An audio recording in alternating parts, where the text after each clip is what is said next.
starting back up next month. I know you're excited. Sanford Health is offering sports physicals for student athletes. Dr. Jason Sharp joins me with the details. Welcome. How's it going? I'm good. How are you? I'm great. It is. It's a busy morning. You came in just a titch tired. You were telling me you saw how many patients in 2 hours? So we saw 50 overall on Tuesday. I think I saw a little over 30. That Tuesday is night. crazy. So obviously kids are taking advantage of this, and I think you told me today is the last night for sports physicals. So for our blitz, they can come in and see me anytime that I'm in clinic, but as far as the sports physical blitz is concerned, it's from 3:30 to 6:30 tonight. Perfect. So what is included in a sports physical? What does it look like? So tonight at the sports physical blitz, they can actually get their vaccines as well. So that can kind of be more of a one-stop shop than it normally is.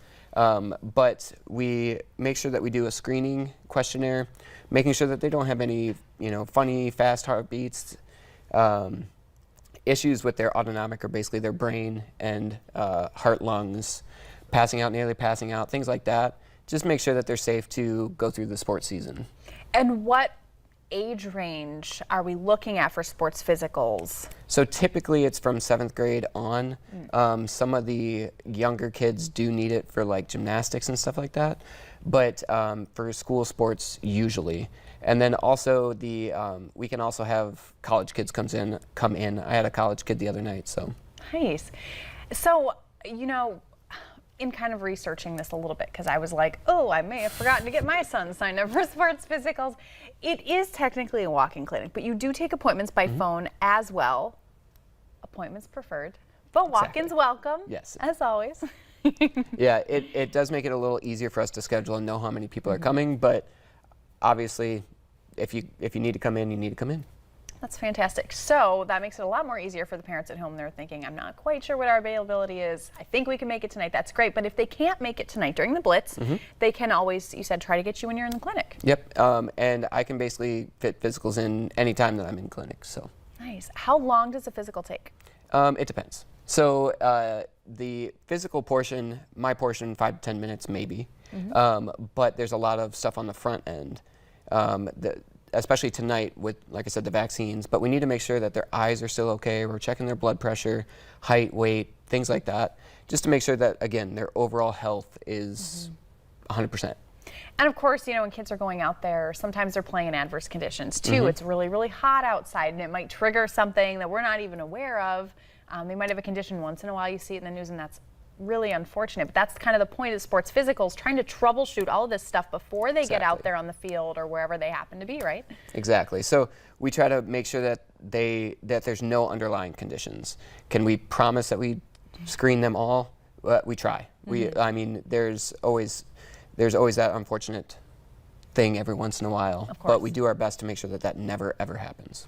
I love that you are doing this, because I think it's a really great way to kind of involve the community and just make sure, like, hey parents, get your kids in, let's make sure everybody's healthy, we're going to start the new year off right. And you said that you're offering vaccines as well.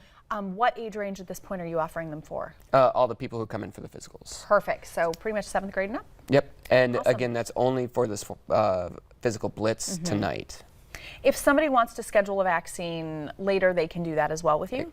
So we don't actually have them in our clinic, just because we're more geared towards sports medicine. But at our walk-in right next door, they do have the vaccines as well. So sports physicals are obviously a really great thing to be preventative, make sure that we're taking care of our health, but of course sports medicine and orthopedics can kind of help on the back end when somebody has an injury, maybe when they stretch themselves too far. What kinds of things do you typically treat at your clinic? Anything and everything. If a child gets hurt, we'll see them. I see concussions, I see back pain for people in sports. I see hips, knees, ankles, hands, wrists, elbows. Basically, if it's a sports injury, I'll see it. Typically, what I always try to tell the kids first is to talk to their athletic trainers. Their athletic trainers are usually their first point of contact. They're somebody who's already in the school and might know the kid themselves. So they already have a little bit of rapport with them. Instead of, coming into the doctor scared, like, oh, he's going to hold me out. Oh, no. They can at least talk to them first. I understand that as an athlete in high school as well. totally get that, but it is really important to take care of your body because what you do now can affect you later in life. Exactly. So make sure you get over to Sanford. If you have a kid 7th grade and up that is maybe doing sports this year, get them in for a sports physical during the Blitz if you can. If you can't, make sure that you schedule an appointment with Dr. Sharp and get them in then. But stay with us. Coming up next, we're going to take a look at entertainment news. There is a very special celebrity birthday, so we're going to celebrate that.